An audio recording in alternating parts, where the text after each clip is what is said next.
When you look at Modix 3D printers, what really stands out is how they bring industrial-level performance to the table, especially with those huge build volumes. That honestly makes high-speed printing way more reliable. The whole thing is built on a super rigid steel frame with high-wind linear rails and Duet 32-bit electronics. Stuff that just screams accuracy and stability. And with iGus-shielded wiring, you know it's made to last. There's even an optional IDEX dual extrusion setup, so for multi-material prints or using soluble supports.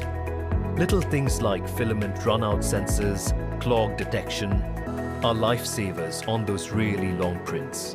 You can add on a 3-stage HEPA and carbon air filtration unit. It handles everything from basic PLA, all in all. With its heavy-duty hardware, smart automation, and professional customization options, Modix has definitely earned its spot as one of the most capable and dependable large-format FDM printers out there.